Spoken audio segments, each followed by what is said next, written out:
ازيك يا فهمان؟ مستعد تكتشف حاجات بسيطة لكن تأثيرها رهيب على عقلك؟ في الفيديو ده هشارك معاك 5 خدع نفسية لو فهمتها واستخدمتها صح حياتك هتتغير 180 درجة. فركز معايا لآخر الفيديو ويلا بينا نبدأ.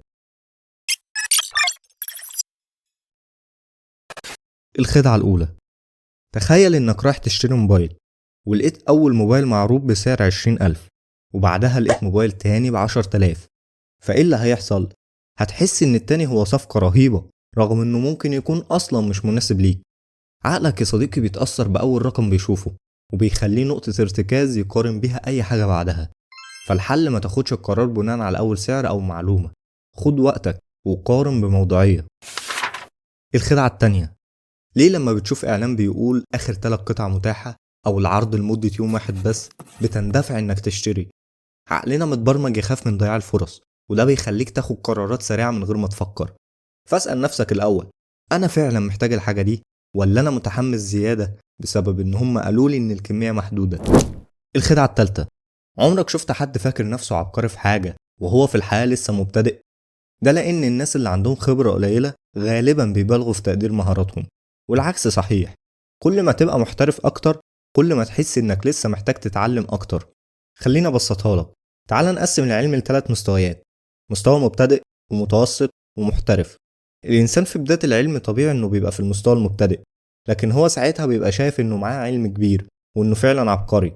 لكن بمجرد إنه يندرج في العلم ويبقى في المستوى المتوسط، ساعتها بيعرف إنه في علم كتير هو معرفوش وإن العلم اللي حصل عليه قليل بالنسبة للعلم الموجود.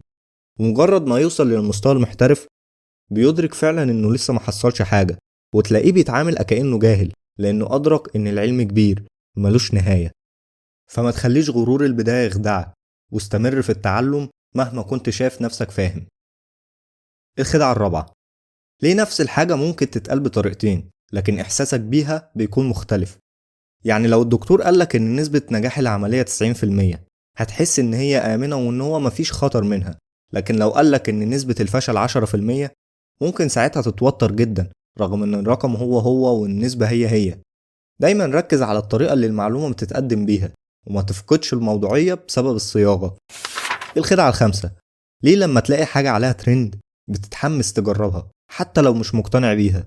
عقلنا يا صديقي بيحب يكون جزء من المجموعة، وده بيخلينا نصدق ان اي حاجة مشهورة اكيد صح حتى لو كانت غلط. فما تخليش شعبية الفكرة تخدعك، اسأل نفسك الاول، هل هي فعلا منطقية ولا انا متأثر بالناس اللي حواليا؟ خليك واعي لكل خدعة نفسية بتواجهها وابدأ طبق المعلومات ديت في حياتك اليومية. ولو عجبك الفيديو ما تنساش تعمل لايك وتشترك في القناة عشان تشوف فيديوهات اكتر بنفس القوة. سلام.